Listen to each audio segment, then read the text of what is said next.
오늘 밤 미국의 소비자 물가 지수가 발표가 됐는데요. 마침내 상승률이 2%대에 진입을 했습니다. 소비자 물가는 연방준비위원회가 통화 정책을 결정할 때 가장 중요하게 참고하는 경제 지표인데요. 자, 9월 금리 인하 기대감을 넘어서 0.5%포인트 인하, 이른바 B컷 가능성도 제기되고 있습니다. 스튜디오에 김광석 한국경제산업연구원 연구실장 나와 있습니다. 자, 어서 오세요. 네, 안녕하세요. 예. 자, CPI가 전년 동월 대비 2.9% 상승했습니다. 자, 2% 진입 찾아보니까 네. 3년 4개월 만이에요. 그렇습니다. 자, 이거 어떻게 평가를 해야 됩니까? 정말 2022년 이래로 초인플레이션 시대에 진입했는데 예. 이제 그 초인플레이션 시대로부터 벗어나는 구간인가 하는 생각을 갖게 만들 지표의 발표입니다. 예. 이 지표를 좀 해석해 보면, 자, 먼저 소비자 물가 지표가 전월이 3.0이었는데 2.9%로 떨어졌고, 예. 또 시장의 기대치는 3.0%였는데 기대치 밑으로 떨어진 겁니다. 저게 전년 동월 대비죠? 그렇습니다. 예. 역시 근원 물가 기준이 더 중요한데요. 근원 물가 기준으로도 전전월부터 보면 쭉 떨어지는 추세고, 하락 추세고요. 전월 3.3에서 3.15도 떨어졌지만 시장의 기대치 3.2%에 또 부합하는 숫자입니다. 예. 그러니까 소비자 물가 지수가 오늘 발표로서는 시장의 기대치를 충분히 충족시키는, 금리 인하에 대한 기대감을 거의 못 박듯이 하는 그런 지표의 해석을 해볼 수 있겠습니다. 자, 고물가가 좀 잡혔다, 이런 뜻인 것 같은데, 네. 어제는 생산자 물가지수 PPI도 발표가 됐는데 그렇습니다. 예상치보다 낮았습니다. 이 맞습니다. PPI는 시간을 두고 최종 소비재 가격에 반영이 되거든요. 네. 자, 그렇다면 물가가 정말 연준의 목표대로 잡혀가고 있다, 이렇게 봐야 되겠죠? 네, 정확하십니다. 그러니까 PPI, 생산자 물가는 그냥 공장 가격이라고 생각하셔도 좋겠습니다. 도매 공장 물가, 가격, 그렇죠? 그렇습니다. 예. 공장 가격이 잡히면 결국 한 달, 두 달 정도 후에 소비자 물가에 영향을 미치는데요. 그러니까 전월 생산자 물가 지표가 2.7%였다면 7월 기준으로 2.2%로 내려왔습니다. 예. 생산자 물가가 떨어지니 그러면 앞으로도 8월, 9월에도 좀 하향 안정화가 유도될 수 있겠구나라는 기대를 하게 만들고요. 예. 또 생산자 물가나 그 밖에 나머지 지표를 봐도 기대 인플레이션율이죠. 예. 이런 것들을 고루 보아도 물가 상승률이 안정화되는 추세를 확연히 우리는 확인할 수 있는 상황입니다. 자, 그러면 이제 시장의 관심은 9월 중순에 열리는 미 연준에 있습니다. 과연 금리를 얼마만큼 내릴까? 네. 내리는 거는 지금 기정사실화하고 있어요, 시장에서는요. 그렇습니다. 0.25%포인트냐 아니면 0.5%포인트 B컷이냐, 어느 쪽이 좀 가능성이 높은 것 같습니다. 자, 물론 시장은 거의 절반가량 B컷 하는 거 아니겠는가 하는 기대를 하고 있는 건 사실입니다. 예. 보시는 것처럼 0.5%포인트 인하, B컷의 인하에 그래도 41.5%가 굉장히 높습니다. 예상을 하고 있는 겁니다. 굉장히 높게 예. 기대를 하고 있는 겁니다. 예.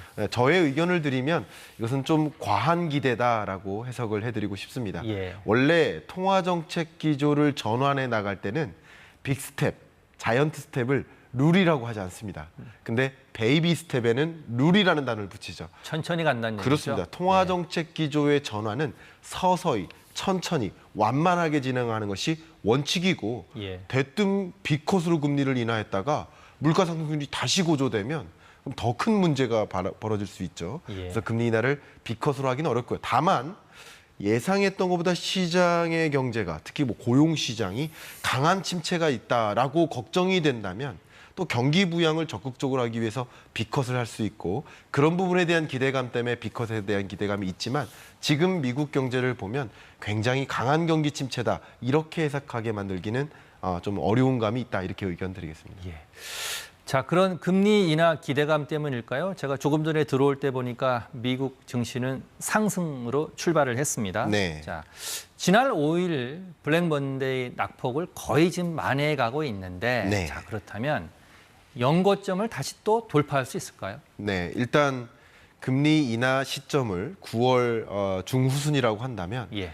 약 남은 한 달 동안 금리 인하에 대한 기대감이 많이 작용될 수 그러겠죠. 있겠다. 예. 그것은 주식시장으로의 돈의 이동을 야기할 수 있겠다. 특히 그 동안 약 한 달여 동안 많은 기업들의 실적 발표들이 있는데 그게 생각보다 실적이 괜찮네. 경기 침체를 걱정했는데 걱정하지 않아도 되겠네 하는 신호들이 계속 나온다면 분명 연고점을 갱신할 수 있는 여건이라고 해석해 볼 수 있겠습니다. 자, 그런데 변수가 있습니다. 주식이 네. 항상 우상향 곡선을 탈 수는 없으니까요. 지금 당장 눈앞에 있는 게 중동 리스크고, 그다음에 맞습니다. 지난번 블랙 먼데이 때 원인 중에 하나였던 엔캐리 트레이드입니다. 이거 네. 좀 살펴봐야겠죠? 어떻습니까? 맞습니다. 중동 리스크부터 보면요. 너무 정확한 말씀해 주셨는데 중동 리스크가 확전되는 양상으로 가게 되면 국제 유가를 움직이게 만듭니다. 그렇죠. 그러면 2차 인플레 때문에 금리 인하의 기대감은 또 무너질 수 있는 겁니다. 예. 두 번째, 엔캐리 트레이드. 그러니까 8년 동안 일본이 마이너스 금리를 운용하다가 최근 2번 금리를 인상했습니다. 예. 그러면서 엔화를 빌려다가 미국에 저금을 해야지 하는 엔캐리 트레이드가 발생했었는데 그걸 청산하는 최근 거죠? 일본이 예. 금리 인상하고 미국은 금리 인하하니까 격차가 좁혀지니까 엔캐리 트레이드 했던 걸 다시 가져와야지. 예. 근데 이 엔화가 많은 주식시장에 유입이 됐었는데 다시 청산되는 과정에서 조정이 있을 수 있겠죠. 그 밖에 동일본 대지진 가능성 이런 여러 가지 변수가 존재하고 있기 때문에 예. 이런 것들을 좀 예의주시 하실 필요가 있겠다 의견을 드리겠습니다. 예. 변수가 좀 있는데 우리 국내 코스피 시장 좀 살펴보겠습니다. 네. 미국발 훈풍이 오늘 상승으로 마감했는데 네. 자, 반도체와 2차 전지주 강세가 두드러졌습니다. 그렇습니다. 이유가 뭡니까?